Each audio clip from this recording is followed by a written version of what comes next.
Walang bantay nung aso ko.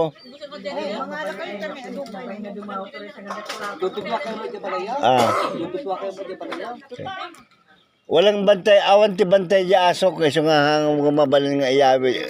Isama na yung bakit ko. Ay, di trabaho da.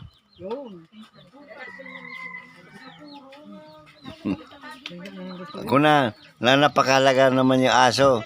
Totoo yan. Putang ng aso na yan. Ay, yala ang tiyaya na taasom. Kaya maghanap nga ako ng yaya dito ng aso ko. Kaya mo asaw sa ikang ka. Lima nga ugon di dyan.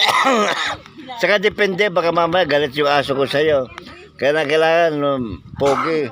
Baka tayo yung aso ka, gispusto pa yun. Kasi yung aso ko babae, gusto niya pogi na lalaki yung Kaya lang, mag-aalaga. yung aso niya, mas mahal pang pagkain niya.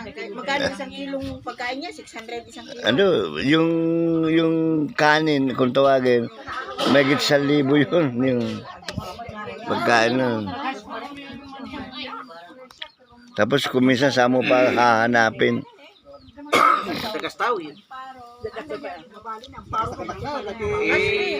Saka ipakita ko sa inyo kung ano yung klase ng aso ko.